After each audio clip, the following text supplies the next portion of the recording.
კარგია რომ გასაჯაროვდა და ამას მოყვა შესაბამისი რეაგირება. გორში მომხდარი ძალადობის კადრები, როგორც შანსი ხელისუფლებას რეაგირებისთვის თუ თავის ტკივილი მხილების გამო. ქართულ მოოცნებამ მძიმე ფაქტის სათავისოდ შემოტრიალება განიზრახა, თუმცა მათი პასუხები ფაქტობრივი დასტურია, რომ პოლიციელების სასწრაფო წესით დაკავება მათ ძალადობის ამსახველი კადრების გასაჯაროებამ აიძულა. გამოდის, რომ დაზარალებულს სიტყვაზე არავინ დაუჯერებდა, რომ არა ვიზუალური მტკიცებულება, რომლის უარყოფა ოცნებისთვის უკვე შეუძლებელი იყო. რა თქმა უნდა, ძალიან ცუდი, ძალიან მძიმე საყურებელი იყო ეს ყველაფერი, რაც საზოგადოებამ იხილა, თუმცა არის მეორე მნიშვნელოვანი საკითხი, რომ ამას მოყვა სახელმწიფოს მხრიდან ყისიერი რეაგირება. კარგია რომ გასაჯაროვდა და ამას მოყვა შესაბამისი რეაგირება, შესაბამისი უწყებების მხრიდან და ეს კიდევ ერთხელ მეტყველებს იმაზე, რომ სახელმწიფომ ყოველგვარი ყოყმანის გარეშე მიიღო გადაწყვეტილება, იმოქმედა მყისიერად და კიდევ ერთხელ დასტურია იმისა, რომ კანონის წინაშე ყველა ვართ თანასწორი. ამ თავმოწონების მიღმა ოცნებაში ვერ დაიმალა, რომ კადრები თავის ტკივილადაც ექცათ.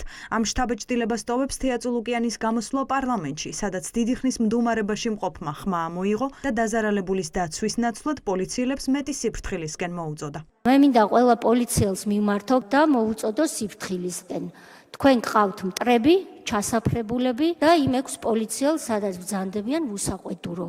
თქვენ აი ამათ მიეცით სალაპარაკო და ყველა პოლიციელს ვთხოვ, რომ ნუ მივცემთ მტრებს სალაპარაკოს. ყველა ვინც მძიმე დანაშაულის ნახვამ აღაშფოთა და ხელისუფლების პასუხისმგებლობა დაინახა, თეა წულუკიანისთვის ქვეყნის მტერია.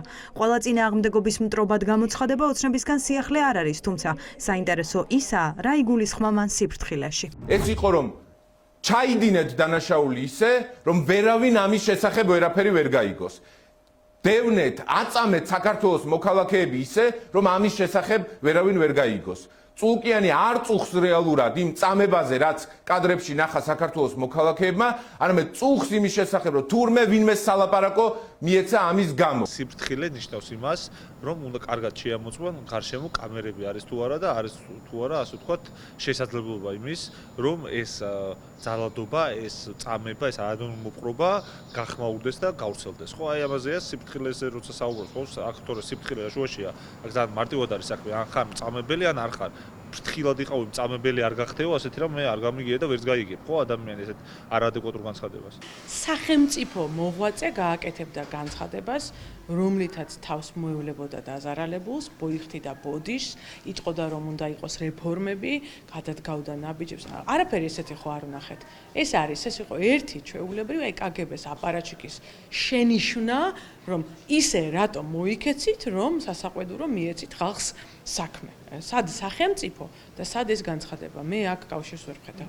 ფრთხილად არ გადაგიღონ თუ ფრთხილად არ იძალადოთ. თეა წულუკიანის მიმართვის მიღმა მთავარი სათქმელის წაკითხვა მარტივია მათთვის, ვისაც ხელისუფლების ძალადობებზე რეაგირებები კარგად ახსოვს. ყოფილი სახალხო დამცველი იხსენებს 2024 წელს, რომლის დროინდელ ძალადობაზე პოლიციელების დასჯას ასობით მოქალაქე ამ დრომდე ელოდება. მიუხედავად იმისა, რომ არსებობს კადრები, ან არსებობს დემონსტრანტების ჩვენებები, ოცნებას მოძალადეების დასასჯელად ჯერ თავი დიდად არ შეუწუხებია.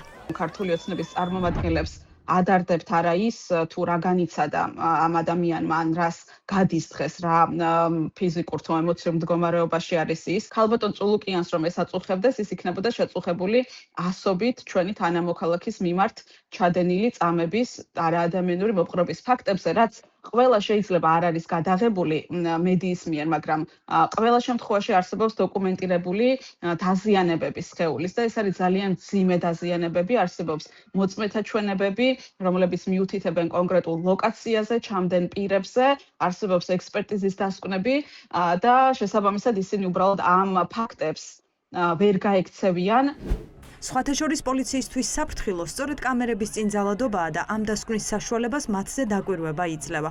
2024 წელს აქციაზე დაშავებულები ყვებოდნენ, რომ მათ მხოლოდ მას შემდეგ სცემდნენ, როცა რობოკოპებს ისინი აქციის ტერიტორიიდან გახავდათ. ამიტომაც არის 150-ზე მეტი მოქალაქე, ვინც პოლიციის დაკავების მანქანაში არასათანადო მოპყრობაზე ყვება. უფრო მეტიც ზოგიერთ სპეცრაზმელების ხმები ესმოდა, რომლებიც ერთმანეთს ეუბნებოდნენ, რომ მათ კამერა იღებდა.